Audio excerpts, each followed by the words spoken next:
नमस्कार, मैं हूं गौरव अग्रवाल।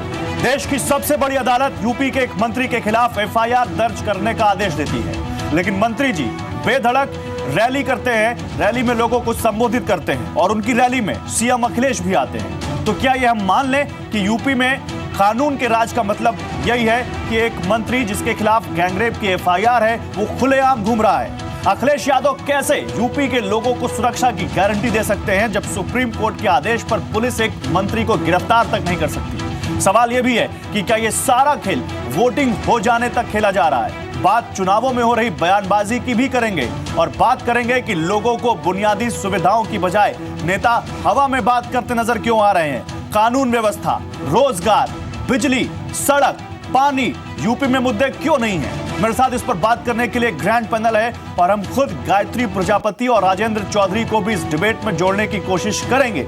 लेकिन उससे पहले जनता के वो सवाल आपको दिखाते हैं जो हम इस डिबेट में पूछेंगे। जनता के वो सवाल जिनके हम जवाब अपने पैनलिस्ट से लेने की कोशिश करेंगे और वो सवाल हम आपको दिखाते हैं कि आखिर वो कौन से सवाल हैं। पहला सवाल, गैंगरेप का आरोपी अभी तक गिरफ्तार क्यों नहीं, जबकि सुप्रीम कोर्ट ने कह दिया कि एफआईआर करो और गिरफ्तार करो? गायत्री प्रजापति आखिर किसकी मजबूरी है जिसकी वजह से वो समाजवादी पार्टी में भी बने हुए हैं और चुनाव भी लड़ रहे हैं? गायत्री प्रजापति पर सुप्रीम कोर्ट का आदेश क्यों नहीं माना गया, यह भी एक बड़ा सवाल है। पुलिस ने अभी तक गिरफ्तार क्यों नहीं किया? और क्या गायत्री जैसे मंत्रियों से सुधरेगी यूपी की कानून व्यवस्था? क्या चुनाव में भाषा की मर्यादा तोड़ी गई है? और क्या विकास पर सांप्रदायिक राजनीति भारी है? इस पर हम बात करेंगे और इस पर बात करने के लिए मेरे साथ एक खास पैनल है। लेकिन इससे पहले हम आपको ये रिपोर्ट दिखाते हैं।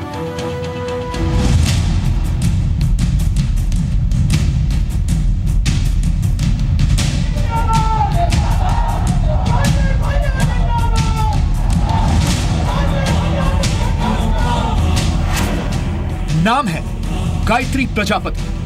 आरोप एक महिला के साथ गैंगरेप का। अमेठी से चुनाव लड़ रहे गायत्री प्रजापति ने मुख्यमंत्री अखिलेश की रैली में आने से पहले ऐसा ड्रामा किया कि मानो उनके जैसा प्रत्याशी शायद ही अमेठी को मिल पाए।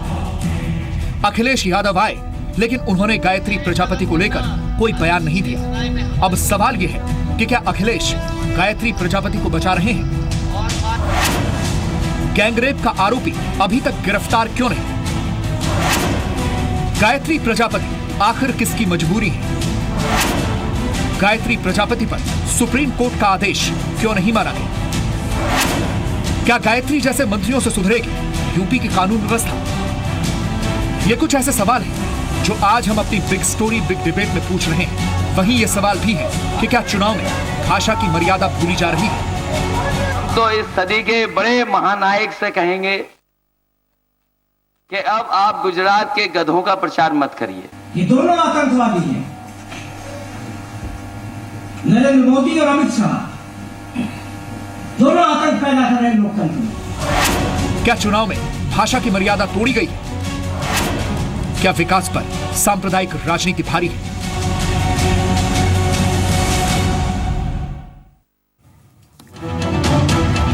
और इन्हीं सभी सवालों पर बात करने के लिए मेरे साथ जो पैनल है उससे आपको रूबरू कराते हैं। मेरे साथ प्रभात झा है जो कि नेशनल वाइस प्रेसिडेंट हैं भारतीय जनता पार्टी के और बहुत ही वरिष्ठ नेता हैं बीजेपी के। मेरे साथ प्रेमचंद मिश्रा है, स्पोक्स पर्सन कांग्रेस के। डॉक्टर मधु गुप्ता है, समाजवादी पार्टी की प्रवक्ता है। मेरे साथ मौलाना अंसार रजा है, बीएसपी सपोर्टर है। और रामदत्त त्रिपाठी हैं, सीनियर जर्नलिस्ट जो कि यूपी के राजनीति को बहुत अच्छे तरीके से समझते हैं। और आप सभी का स्वागत है। डॉक्टर मधु गुप्ता, सबसे पहले मैं आपके पास आऊंगा। डॉक्टर मधु गुप्ता, समाजवादी पार्टी में जब अखिलेश यादव ने सत्ता हथियाई थी या अखिलेश यादव ने समाजवादी पार्टी में एक लड़ाई लड़के आगे आने की कोशिश की थी तो उन्होंने कुछ ऐसे संकेत दिए थे जिससे लगता था कि अखिलेश यादव एक साफ सुथरी राजनीति करना चाहते हैं, चाहे वो अतीक अहमद का टिकट काटना हो और चाहे अमनमणि त्रिपाठी को टिकट ना देना हो। लेकिन आखिर गायत्री प्रजापति किसकी मजबूरी है? डॉक्टर मधु गुप्ता, गायत्री प्रजापति जिसको सुप्रीम कोर्ट ने कहा कि एफआईआर दर्ज कीजिए, गिरफ्तार कीजिए, उसके लिए अखिलेश यादव वोट मांगने जाते हैं? क्या रेप के ऐसे संगीन मामले में कोई आरोपी हो उसके लिए मुख्यमंत्री को वोट मांगना चाहिए? देखिए, ऐसा है, जहां तक गायत्री प्रजापति जी का सवाल है, इनके ऊपर पहले भी कुछ एलिगेशंस लगे थे। कुछ लोकायुक्त जी ने उनको क्लीन चिट दी थी और कुछ कोर्ट ने खारिज किए थे। अब ये जो एफआईआर के आदेश सुप्रीम कोर्ट के हुए हैं, दिए गए हैं, उसका हम सम्मान करते हैं। उनको FIR लिख दी गई है। क्या अब सम्मान आगे करते हैं मधु जी? जो भी मधु जी कानूनी क्या सम्मान प्रक्रिया करते होती हैं? है, आपके CM जाके उनके लिए वोट मांगते हैं, यही सम्मान करते हैं? आपकी यूपी पुलिस उनको देखिए, सुरक्षा दे रही है, जब तक यही कानूनी सम्मान करते प्रक्रिया हैं? है, कैसा आप सम्मान है ये? किसी सुप्रीम कोर्ट आरोपी का को कोई सम्मान आरोपित है या नहीं नहीं कह है? सकते हैं जब तक कि कानून की पूरी प्रक्रिया निपट नहीं जाती। ये नहीं कह दिया जाता कि आरोप सिद्ध हो गया। सुप्रीम कोर्ट तब के आप- कहने तब के आप किसी बावजूद को कोई आरोपित कानूनी कहेंगे, प्रक्रिया बाकी रह जाती है लेकिन मधु उसके जी। पहले ये कह देना कि आरोपित मधु जी, है, ये सुप्रीम गलत है। कोर्ट के कहने के कानून बाद भी अपना कोई काम कानूनी करता प्रक्रिया है। रह जाती है। कानून के आगे कोई नहीं है, आप या हम या कोई पार्टी कानून के आगे नहीं है। इसका आगे जो भी कानूनी प्रक्रिया होगी, जो आगे होगा वो सामने आएगा। मधु और जी, जैसे होगा, मधु जी, उसी हिसाब से मधु किया जी, जाएगा। आप इतनी सीनियर स्पोक्स पर्सन है। मधु जी, आप बताइए, जब उत्तर प्रदेश की इस मौजूदा सरकार पर लॉ एंड ऑर्डर को लेकर सवाल उठते हैं तो आप लोग कहते हैं लॉ एंड ऑर्डर बहुत सही है, और उसी उत्तर प्रदेश में एक मंत्री को सुप्रीम कोर्ट ने कहा कि इन पर FIR दर्ज कीजिए, इनको गिरफ्तार कीजिए, और आप लोग कह रहे हैं कि अभी कानूनी प्रक्रिया कर रहे हैं। क्यों ना उठाएं हम लोग लॉ एंड ऑर्डर पे सवाल? की सिचुएशन उत्तर प्रदेश में उन प्रदेशों से जो बीजेपी शासित है, जैसे कि मध्य प्रदेश में रेप का रेट हाईएस्ट है, और महाराष्ट्र लीजिए, इधर आप राजस्थान मधु जी, लीजिए, हम आज हरियाणा NCRB के लीजिए, आंकड़ों पे बात इनमें करने नहीं बैठे हैं। against मधु जी, women मधु जी, हम higher है NCRB than के आंकड़ों पे उत्तर बात करने प्रदेश। नहीं बैठे हैं, आप उसकी बिना भी लिस्ट है। भेदभाव आप के, एक खुद एक क्योंकि महिला ये है, आप मेरे कैसे फिगर, ये समाजवादी के फिगर नहीं रेप है, के आरोपी का ये बचाव कर सकती हैं? NCRB जी के 2015 की रिपोर्ट है। आप उस रिपोर्ट को देखिए, आपको पता चलेगा कि ऐसा नहीं, आप भेदभाव। प्रभात झा, मैं आपके पास आऊंगा। प्रभात झा, प्रभात झा जी, आखिर गायत्री प्रजापति किसकी मजबूरी है जो समाजवादी पार्टी को न केवल डिफेंड करना पड़ रहा है उनको, बल्कि वो मुख्यमंत्री जिन्होंने उसको अपने मंत्रिमंडल से हटाया था, वो मुख्यमंत्री सुप्रीम कोर्ट के आदेश के बावजूद आज उसके लिए वोट मांग रहे हैं। ऐसा था प्रभात झा, मधु जी रुकिए, आ रहा हूं आपके पास। ढूंढ रही थी, और वो मोदी जी के कैबिनेट। मधु जी, आऊंगा आपके पास।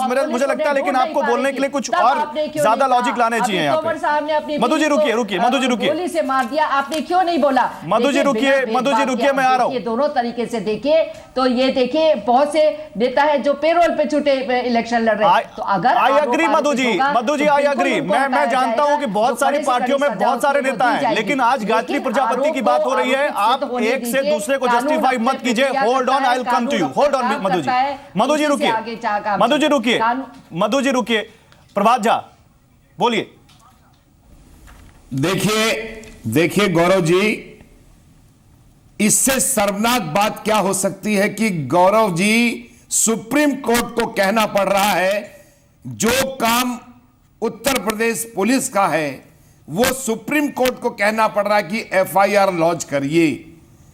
क्या इतनी जानकारी उत्तर प्रदेश पुलिस को नहीं थी? क्या गैंग रेप में गायत्री प्रजापति आरोपी नहीं है? अगर किसी राज्य को सुप्रीम कोर्ट को कहना पड़े कि आप FIR दर्ज करिए, इससे उस प्रदेश की कानून व्यवस्था की हालत, क्या अखिलेश जी को उनके ऊपर एक्शन नहीं लेना चाहिए? क्या उनके प्रचार में जाना चाहिए? क्या यह दोहरा चरित्र नहीं दिखता है? आपका चोर साहूकार हो जाएगा और हमारा चोर चोर रहेगा। ये कैसी राजनीति है? नहीं प्रभात जी, प्रभात जी, राजनीति तो बहुत सारे सवाल उठ गए राजनीति पर। एक मंत्री आतंकवादी कहता है प्रधानमंत्री को, और प्रधानमंत्री के ऊपर सवाल ये उठते हैं कि वो कैसी बातें कर रहे हैं मंच से। लेकिन प्रभात जी, मेरा ये सवाल है, आप बीजेपी कह रही है हम सरकार बनाएंगे उत्तर प्रदेश में, अगर आप सरकार बनाते हैं तो क्या ये सब लोग जेल में होंगे जिनके ऊपर इतने संगीन आरोप हैं? कानून से बड़ा न प्रभात झा है न बीजेपी का कोई नेता है।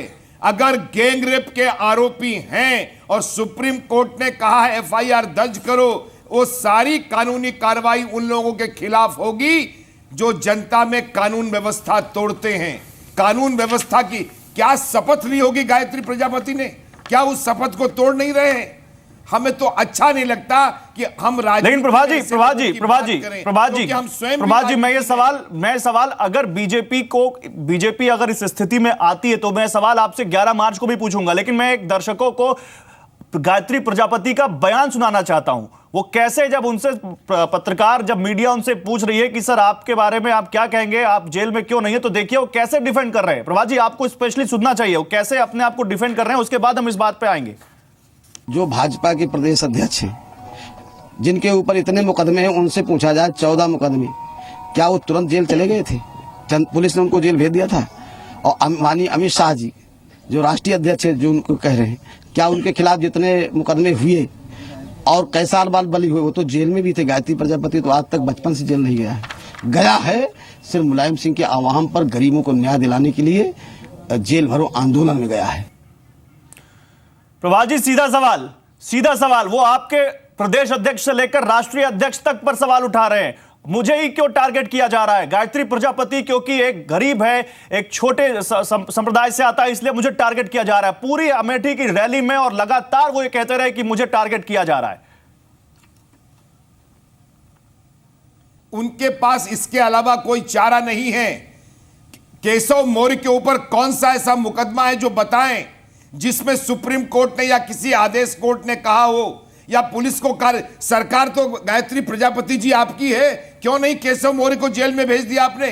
गलत आरोपों से आप स्वयं नहीं बच सकते। बात रही अमित शाह जी को हर जगह से क्लीन चिट मिला है, वो जेल में भी रहे, लेकिन क्या आप आरोप क्या था उनके ऊपर? आप किस तरह की गायत्री प्रजापति अपनी तुलना अमित शाह से करें, मुझे दुख होता है कि मैं अपने नेता को दाव पर नहीं लगा सकता। ठीक है, लेकिन मौलाना, ठीक है, ओके, प्रभात जी रुकिए। स्वयं उनको छोड़ देना चाहिए, उनको स्वयं चुनाव से बाहर हो जाना चाहिए। ठीक है, मैं अंसार रजा आपके पास आऊंगा। और अंसार रजा, उस वक्त भी दुख होता है जब यूपी के वोटर के तौर पर हम ये देखते हैं कि हमारी बात कोई नहीं कर रहा। कानून मुद्दे की बात करें तो एक गैंगरेप के आरोपी के लिए मुख्यमंत्री वोट मांगने जाते हैं।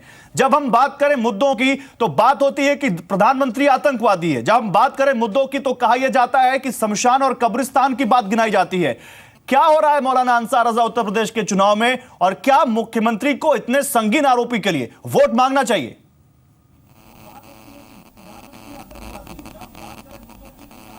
देखिए गौरव जी, सबसे बड़ी बात तो यह है कि गुनहगार कोई भी हो, अगर कोर्ट का हुक्म है तो उसका पालन करना चाहिए। दूसरा, जहां तक सवाल कब्रिस्तान का शमशान, तो बड़े अफसोस के साथ मुझे कहना पड़ रहा है कि जिस इंसान को हिंदुस्तान के हिंदू, मुसलमान, सिख, ईसाइयों ने सर पे बैठाया था, वो ये सुनने के लिए नहीं कि तुमने अगर कब्रिस्तान दिए हैं तो हम शमशान घाट देंगे। बड़ा अफसोस होता है कि हमारे प्राइम मिनिस्टर आज ये बात करते हैं कि रमजान में अगर लाइट आती है तो दीपावली में। मैं आ रहा हूं प्रभात जी, लेकिन क्या अफसोस उस वक्त नहीं होता आपको अंसार रजा, जब देश के प्रधानमंत्री को ही उत्तर प्रदेश का एक मंत्री आतंकवादी बता दे? क्या देश का पीएम आतंकी है?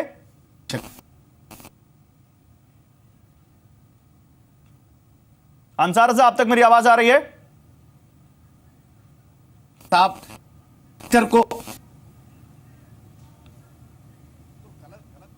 अंसार रजा, कुछ दिक्कत है, मुझे लग रहा है कुछ दिक्कत है। मैं आऊंगा आपके पास, लेकिन यही सवाल लेके जाऊंगा प्रेमचंद मिश्रा के पास। प्रेमचंद मिश्रा, आपने तो गठबंधन कर रखा है, और मेरे साथ इस वक्त राजेंद्र चौधरी खुद जुड़ रहे हैं फोन लाइन पर।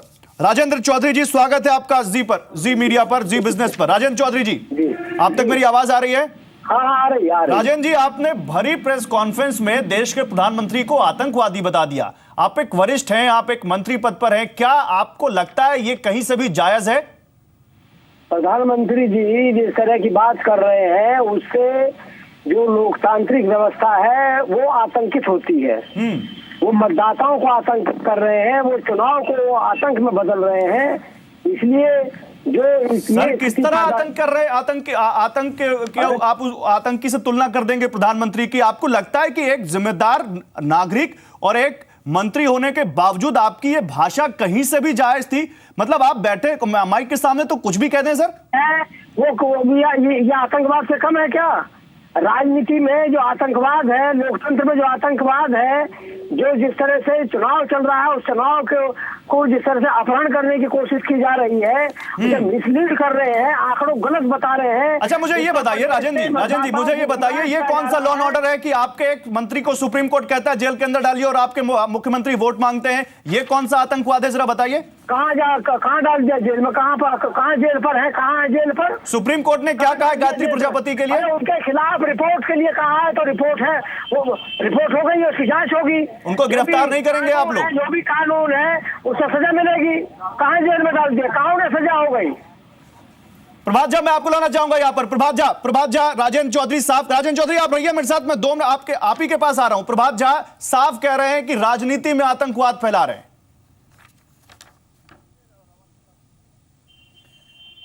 उनकी समझ वो समझें, लेकिन अपने देश के प्रधानमंत्री को कोई भी, न मेरे कांग्रेस के मित्र सहमत होंगे न अन्य, अपने प्रधानमंत्री को इस भाषा की और इस शब्द का उपयोग करना ये क्या उचित है? मुझे लगता है शर्मनाक घटना है और मैं उनकी बुद्धि को दाद देता हूं। उसके बाद भी वो जस्टिफाई कर रहे हैं। उनको कहना चाहिए कि मेरे से गलती हुई है, मैं इस भाषा का उपयोग आगे नहीं करूंगा। क्या राजनीति में वो जनता का अपमान नहीं कर रहे हैं? क्या जनता को आतंकित करने की ताकत किसी में है?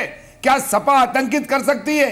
अपनी जमीन खिसकने के कारण इस तरह की बातें नहीं करना चाहिए। देश का प्रधानमंत्री तिरंगा के साथ उसका प्रतीक होता है, वो देश का नहीं पूरे एक एक नागरिक का प्रधानमंत्री होता है। और अपने प्रधानमंत्री के बारे में ऐसी हल्की बातें करके अपने बुद्धि का परिचय देते हैं। ठीक है, ओके। मैं राजेंद्र चौधरी से संपर्क कट गया, हम उनसे फिर से संपर्क करने की कोशिश कर रहे हैं और गायत्री प्रजापति से भी संपर्क करने की कोशिश कर रहे हैं। आज उनसे सीधे सवाल पूछेंगे हम कि आखिर कैसे वो अपनी तुलना किसी दूसरे नेता से करते हैं और क्या वो दूसरे ने गलत किया तो खुद के गलत को भी सही ठहराएंगे। लेकिन प्रेमचंद मिश्रा, राजेंद्र चौधरी हो या गायत्री प्रजापति हो, क्या ऐसे मंत्रियों से किसी भी सरकार के ऊपर सवाल नहीं उठते? और राजेंद्र चौधरी का पीएम को आतंकी कहना और या गायत्री प्रजापति का इस तरह से खुलेआम घूमना और मुख्यमंत्री का उनके लिए वोट मांगना, कहां से सही लगता है आपको?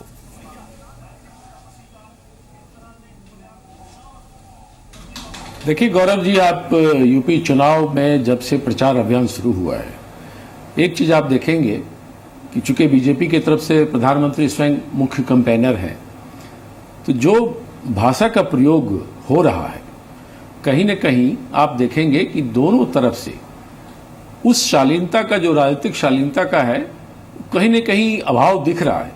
लेकिन जब प्रधानमंत्री के स्तर से कोई बातें हल्की आ जाती हैं तो उसका असर फिर और पड़ता है।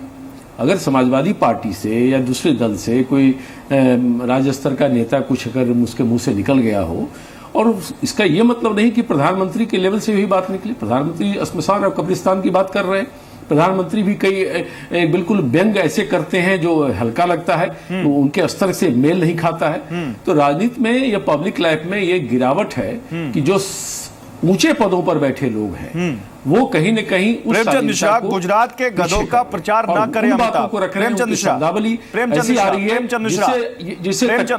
प्रधानमंत्री और अमित शाह आतंकी हैं। नहीं, सुनिए प्रेमचंद मिश्रा, आतंकवादी कहना को मैं उचित नहीं मानता। क्या ये कहीं से भी, क्योंकि किसी ने कुछ भी कहा, क्या ये कहीं से भी जायज है?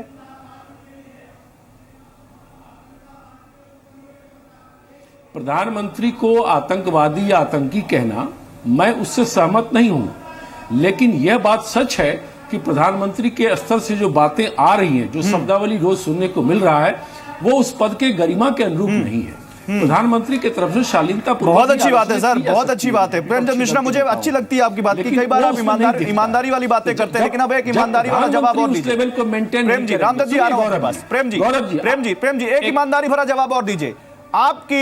आपकी पार्टी की एक ऐसी सीट है अमेठी जो आपके आला कमान लड़ते हैं, मेरे ख्याल से कांग्रेस पार्टी की सबसे प्रतिष्ठित सीटों में से। वहां एक ऐसा शख्स चुनाव लड़ रहा है जिसको सुप्रीम कोर्ट ने कहा है कि इसके ऊपर गैंगरेप का मामला दर्ज कीजिए, और वहां एक ऐसा शख्स चुनाव लड़ रहा है जो सुप्रीम कोर्ट के कहने के बावजूद फ्री घूम रहा है। क्या इसके बारे में राहुल गांधी, प्रियंका गांधी या कांग्रेस पार्टी कुछ नहीं कहेगी?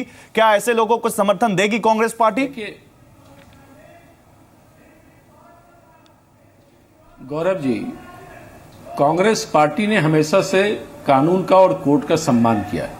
हम सर्वोच्च न्यायालय के सभी निर्णयों का, निर्देशों सर घुमाइए मत, सर आज घुमाइए मत, सर आज जवाब दीजिए। मैंने आपकी तारीफ की, आप ईमानदारी से जवाब देते हैं। प्रजापति के ऊपर मैं आ रहा हूं प्रभात जी, आ रहा हूं। आप क्या चाहते हैं?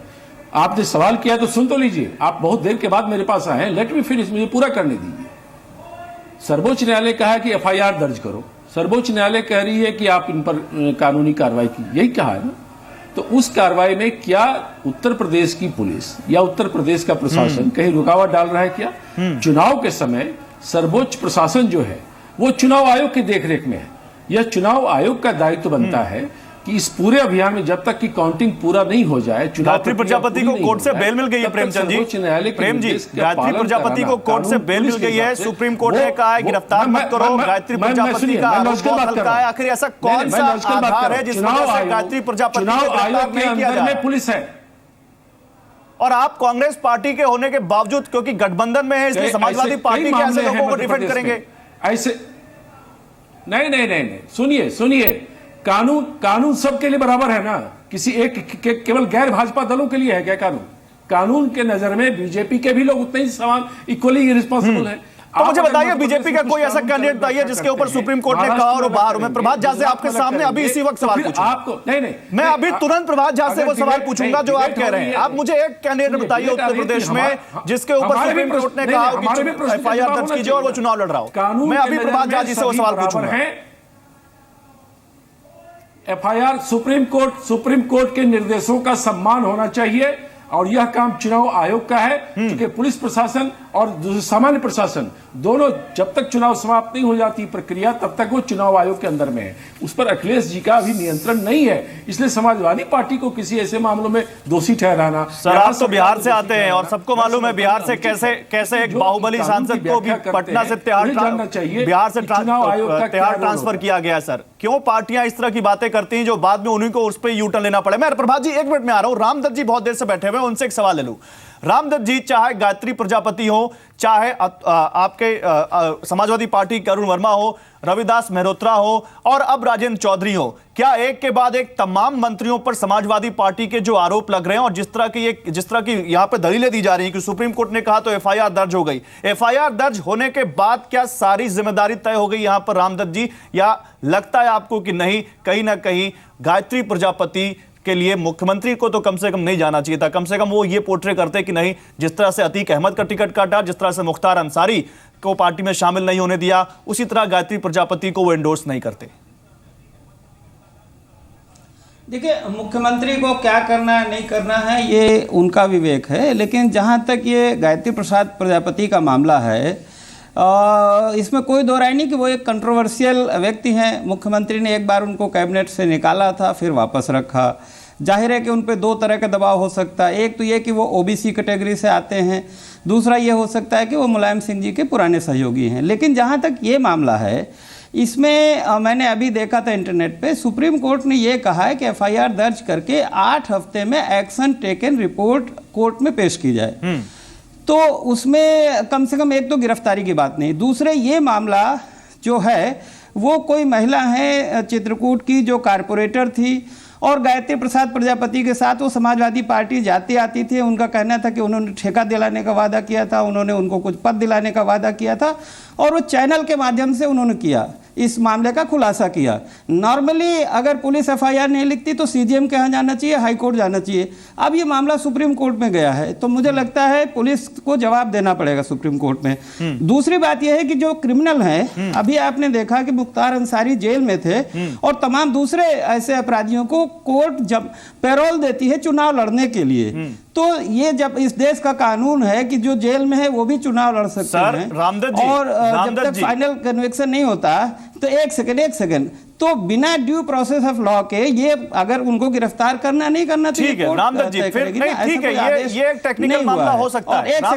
एक सेकंड एडीआर की जो रिपोर्ट आ रही है वो हर पार्टी में 30% 40% चुनाव लड़ा रहे हैं। बिल्कुल है, ऐसा नहीं है कि नहीं, बिल्कुल है। बीजेपी के भी कई विधायकों पर कई मामले हैं सर, अग्री। लेकिन मेरे एक सवाल का जवाब दीजिए सर, फिर अमन मणि त्रिपाठी, फिर अतीक अहमद, फिर मुख्तार अंसारी, इन सबको पार्टी से बाहर करना या इन सबको टिकट काटना या पार्टी में ना शामिल हो देना, इसका क्या मतलब है सर? फिर इन सबको शामिल किया जाता, पार्टी में टिकट दिया जाता और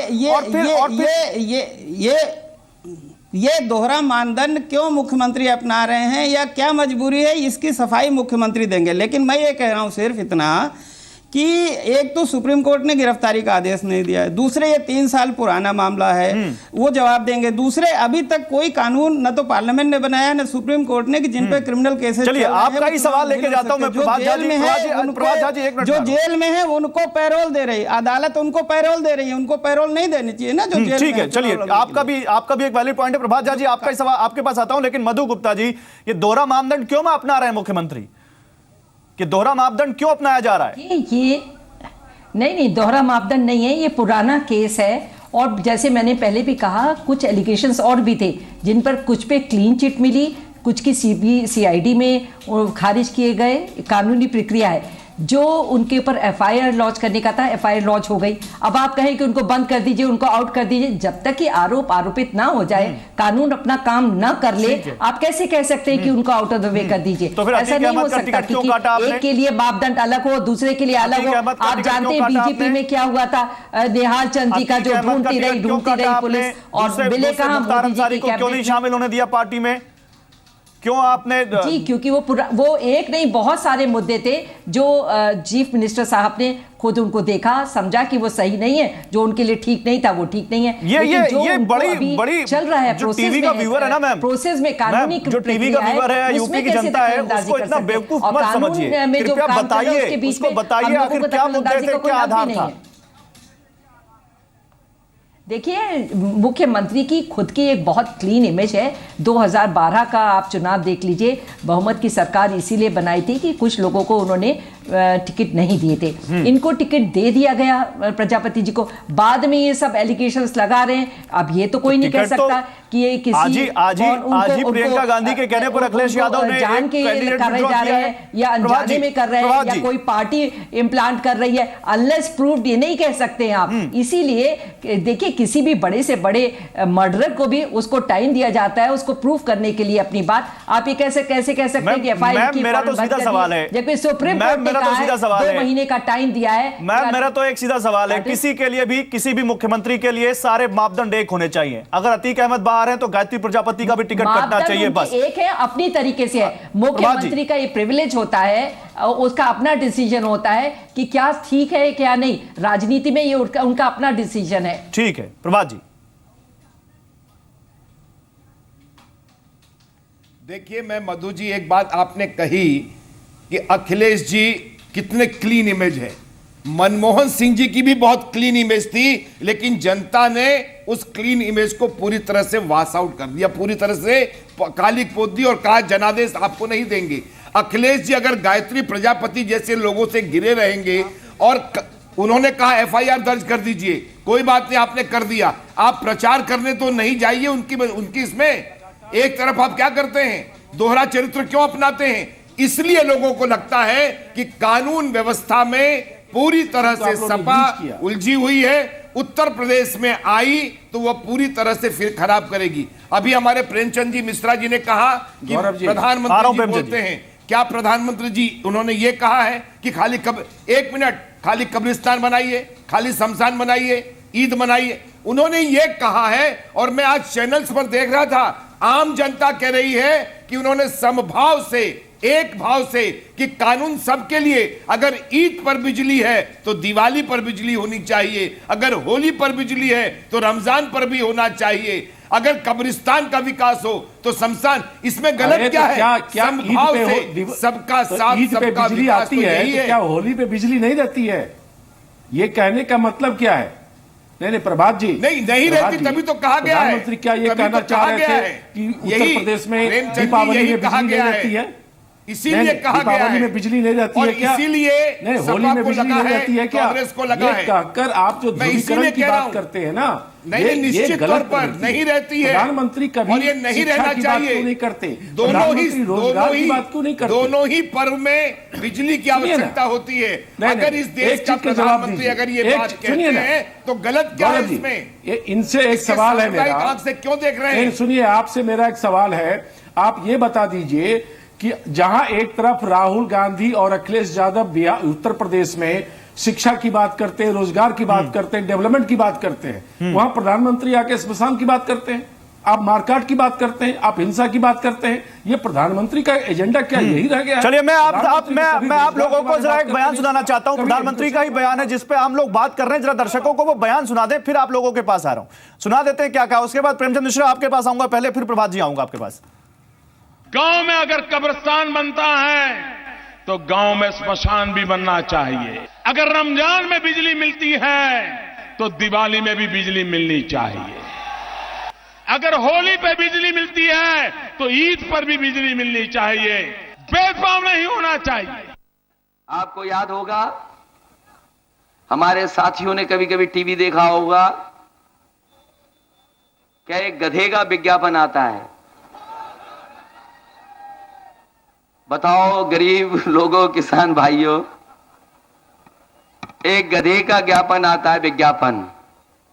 हम तो इस सदी के बड़े महानायक से कहेंगे कि अब आप गुजरात के गधों का प्रचार मत करिए।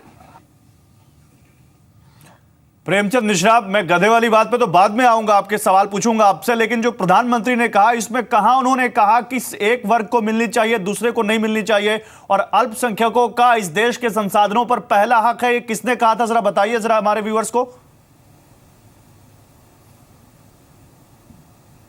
गौरव जी, प्रधानमंत्री के कहने की मंशा क्या है?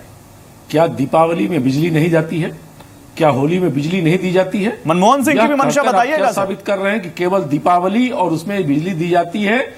नहीं, सुनिए, नहीं, ये चालाकी नहीं चलेगा। ये कहना कि अगर आप ईद में दे रहे हो तो दीपावली में दो, कहना क्या चाह रहे हैं कि दीपावली में बिजली नहीं दी जाती है? दीपावली में क्या उत्तर प्रदेश अंधेरा रहता है? ये एक इंटेंशन गलत है, आपकी मंशा गलत है। आप इस तरह की भाषण को चुनाव मैदान में इसलिए कहते हैं कि आपको कहीं ना कहीं पोलराइजेशन के चक्कर में आप लगे रहते हैं। प्रधानमंत्री का ये लेवल नहीं होना चाहिए। हाँ। इससे बड़ा झूठ मनमोहन सिंह का लेवल आप जज कर रहे हैं तो आप भी जज कर लीजिए। प्रभात झा, मैं आपसे सवाल का जवाब लूंगा कि आखिर प्रधानमंत्री ने ऐसा क्यों कहा, लेकिन मनमोहन सिंह का क्या इंटेंशन था? प्रेमचंद मिश्रा, मनमोहन सिंह का भी इंटेंशन बताइए। नहीं, मनमोहन सिंह का भी इंटेंशन बताइए। आपने मोदी जी का इंटेंशन बताया, मैं इस पर प्रभात झा से सवाल पूछूंगा, लेकिन मनमोहन सिंह का भी इंटेंशन बताइए। मनमोहन सिंह का इंटेंशन के चलते ही तो मंगलयान आपका मंगल तक चले गए। मनमोहन सिंह ने जो डेवलपमेंट के काम किए हैं वो तो आपको छूने में भी इनको कई साल लग जाएगा, और जो प्रवृत्ति इनकी है ये तो सिर्फ भाषण दे रहे हैं। मनमोहन सिंह ने किस सेक्टर में काम नहीं किया इस देश के लिए? तब ये कहिए कि प्रभात झा की जो कंपनी है, पार्टी इतना दुष्प्रचार में माहिर है, इन लोगों ने इतना दुष्प्रचार किया हमारे खिलाफ कि लोगों को भड़काया। अब वही लोग पश्चाताप कर रहे हैं कि गलती हो गई। ठीक है, अंसार रजा मेरे साथ जुड़ चुके हैं। अंसार रजा मेरे साथ जुड़ चुके हैं। अंसार रजा प्रदेश में सबसे बड़ी हार होगी। ठीक है, अंसार रजा मेरे साथ जुड़ चुके हैं, बीएसपी सपोर्टर। पांचों बीजेपी हारने जा रही है, ये मेरी बात आप नोट कर लें। सर 11 मार्च को बैठेंगे साथ में, और हारेगी तो आपकी इस बात को मैं कोट करूंगा कि प्रेमचंद मिश्रा ने कहा था। लेकिन प्रभात झा जी उससे पहले आओ, अंसार रजा मेरे साथ जुड़ चुके हैं। अंसार रजा जी नहीं चलती। अंसार रजा मेरे साथ जुड़ चुके हैं। अंसार रजा, क्या वाकई यूपी में इन्हीं मुद्दों पर वोट पड़ रहा है? और आज तो एक नई खबर आ गई कि कुछ नेता बीएसपी के कह रहे हैं कि अगर आरएसएस की विचारधारा से बीजेपी अलग हो जाए तो हम गठबंधन भी कर सकते हैं।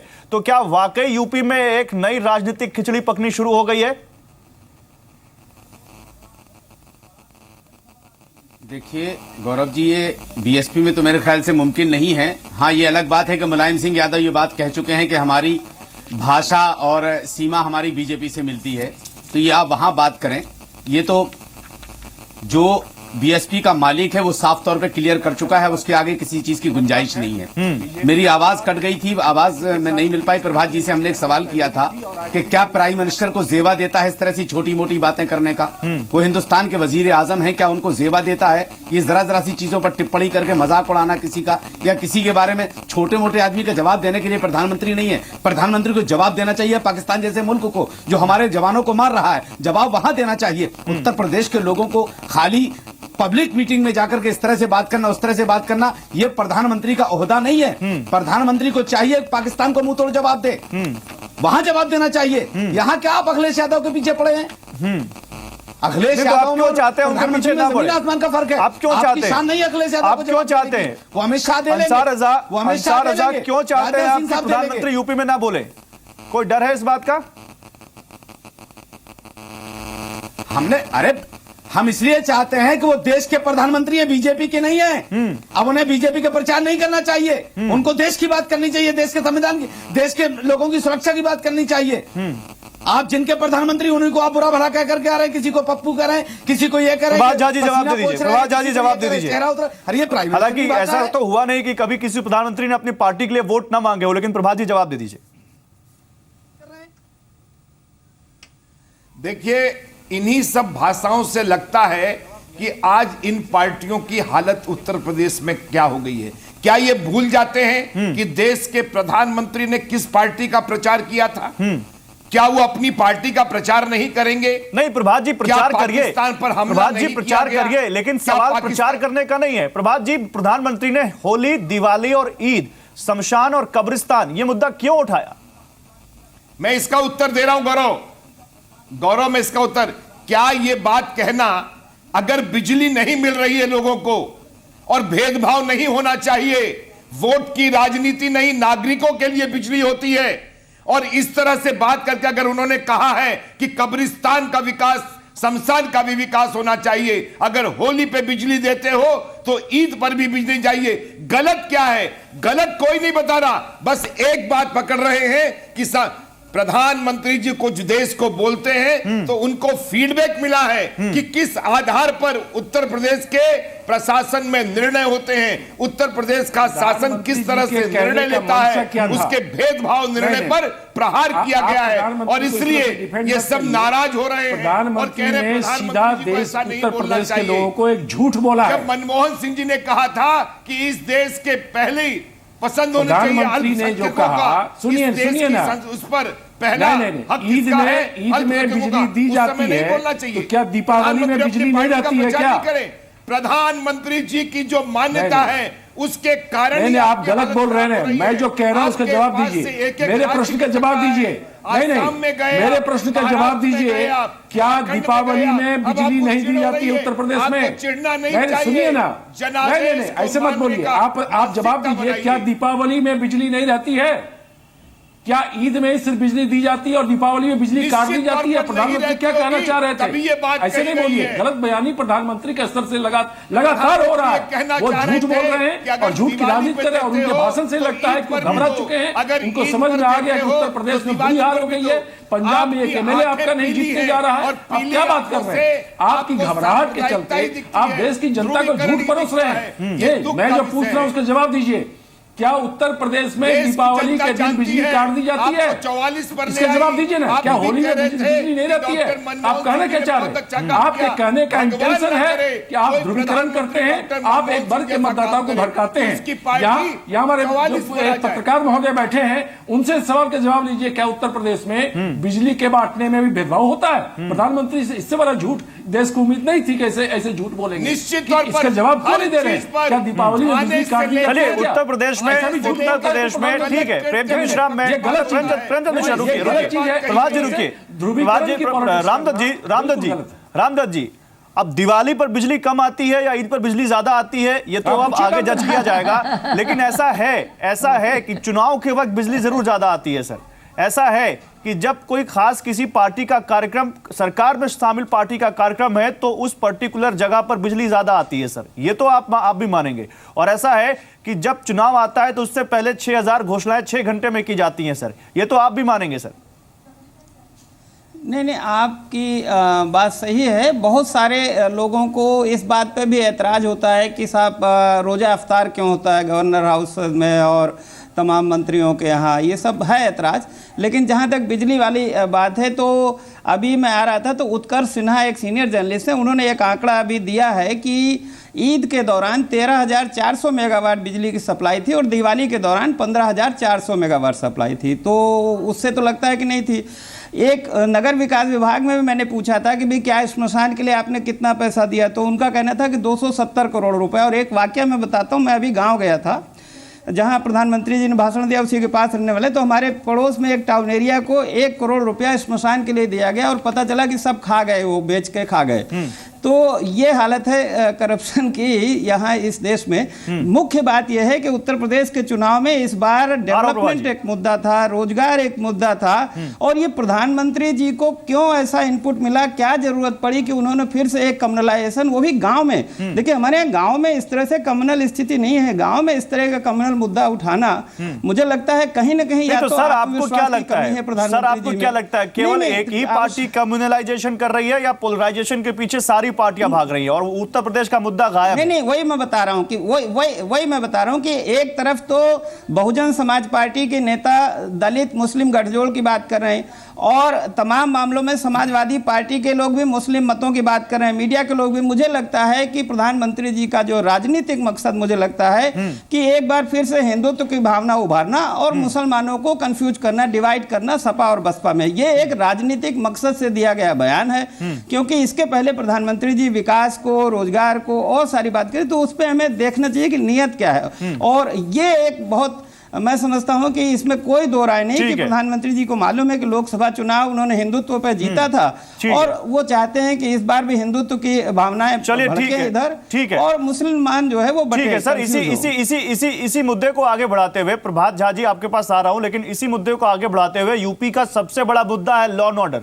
कहा जाता है कि उत्तर प्रदेश में कानून व्यवस्था, खासकर समाजवादी पार्टी की सरकार पर आरोप लगता है मधु गुप्ता जी कि कभी सही नहीं रहता, और बीएसपी की जो नेता है मायावती वो अक्सर कहती हैं कि गुंडों की पार्टी, गुंडा राज, और हमारी पार्टी में कानून व्यवस्था सबसे अच्छी है। मेरे साथ अंसार असद रहे नहीं, अभी जुड़े, लाइन कट गई ना, मैं उनसे पूछता इस बारे में। लेकिन मधु जी, सवाल तो वही दौड़ फिर सामने आता है कि जब आप अपने मंत्रियों को संरक्षण दें और जब आप बड़े बड़े लोगों जो जिन पर आरोप है, आपके अरुण वर्मा जिनके ऊपर गैंग पीड़ित ने आरोप लगाए थे, उसकी हत्या हो गई और अरुण वर्मा के खिलाफ ही वो हत्या का मामला है। हमने बताया गायत्री प्रजापति पर क्या मामला है, उन्होंने खनन देने के नाम पर एक महिला के साथ 2 साल तक रेप किया, उन पर यह आरोप है और सुप्रीम कोर्ट ने एफआईआर दर्ज करने को कहा। एफआईआर दर्ज हुई, गिरफ्तार अभी से नहीं हुए हैं। 56 में से 28 मंत्रियों के खिलाफ आपराधिक केस हैं, जिसमें परिवार कल्याण मंत्री रविदास मेहरोत्रा पर 17 केस हैं। 11 मंत्रियों पर हत्या, अपहरण जैसे गंभीर आरोप हैं। तो कहां से मैम लॉ एंड ऑर्डर आप सही रखने का दावा कर पाएंगे और कहां से कानून आप व्यवस्था दे पाएंगे उत्तर प्रदेश को?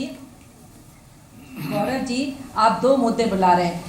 एक मुद्दा तो ये है, आपने कहा टिकट, अगर आप बाकी पार्टियों में देखें समाजवादी पार्टी से कहीं ज्यादा है और बीजेपी वो हाईएस्ट नंबर है, जहां पर देखिए आप सरकार उसी में बात आ रही है। और law and order situation Uttar Pradesh में मध्य प्रदेश से कहीं बेटर है। जो बीजेपी शासित प्रदेश है, चाहे वो राजस्थान हो, वो उत्तर प्रदेश से 1/3 है, मध्य प्रदेश आधे से भी कम साइज का है। और आप हरियाणा देखिए, आप महाराष्ट्र देखिए, हाईएस्ट रेट एमपी में है। आप फिगर देखिए, ये फिगर समाजवादी पार्टी की नहीं है गौरव जी, ये फिगर नहीं तो आप खाली उत्तर प्रदेश एक बड़ा क्योंकि यूपी चुनाव की हम बात कर रहे हैं, इसलिए क्योंकि उत्तर प्रदेश में आप लोग बड़ी-बड़ी बातें बोल रहे हैं, बीजेपी ने वहां कम क्यों नहीं किए क्राइम? हम आपके माध्यम से जानना चाहेंगे कि उन्होंने क्यों, वो सेंटर में है। अच्छा सुनिए, मैं आपको एक बात सुनवाता हूं, अजीज कुरैशी ने क्या कहा वो सुनिए। मधु गुप्ता जी कुछ नहीं, छोड़िए मधु गुप्ता जी, मेरा एक जरा सुन लीजिए अजीज कुरैशी ने क्या कहा, फिर आप ज्यादा क्लियर अपना बना पाएंगे, अपनी राय और जवाब दे पाएंगे। उत्तराखंड के राज्यपाल रह चुके हैं, अजीज कुरैशी ने क्या कहा ये सुन लीजिए जरा, सुनाइए। सवाल है आगे, एक organised, sinister, well calculated move with ulterior motive is being launched against Akhilesh Yadav कि वो मुसलमानों के खिलाफ हैं। या मुलायम जी ने कहा कि मुसलमान पसंद नहीं करते उनको, और उन्होंने डीजीपी को उत्तर प्रदेश के मुस्लिम बनाने का विरोध किया था। ये बात इंतहाई सरासर गलत है।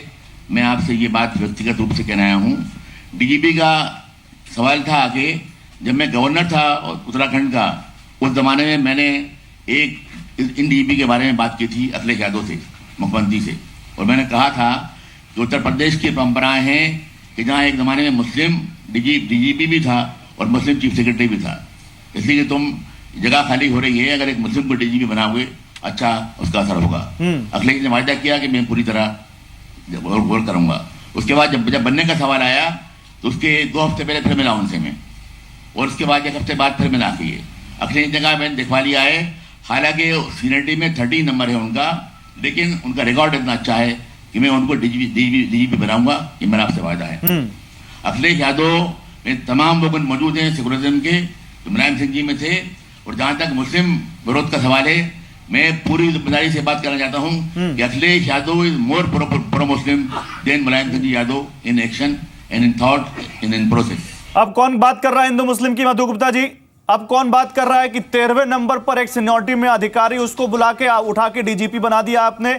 आप बताइए कौन बात कर रहा है? देखिए, जो उत्तर प्रदेश के, गौरव जी शायद आपको नहीं मालूम है, उत्तर प्रदेश के डीजीपी मुस्लिम है। हम हिंदू मुस्लिम नहीं करते हैं, ये आपका तरीका है। हिंदू मुस्लिम तो आज प्रधानमंत्री जी ने चुनावी मंच से कहा, उन्होंने कहा कि कब्रिस्तान की बाउंड्री बन रही है और शमशान नहीं है। मैं आपको ये बताना चाहूंगी, जितना बजट था 2014-15 का, अजीज कुरैशी ने क्या कहा? मैम टू द पॉइंट, अजीज कुरैशी कांग्रेस के नेता हैं जो बन गए। प्लीज जरा एक मिनट सुन लीजिए। 2015-16 में फिर 100 करोड़ का बजट था, 755 शमशान बने, और 2016-17 में 125 करोड़ का बजट था, जिसमें कि 521 बनने थे। मैम ये सब मत गिनाइए, ये सब जनता तय कर देगी। मुझे ये बताइए अजीज कुरैशी ने क्या कहा?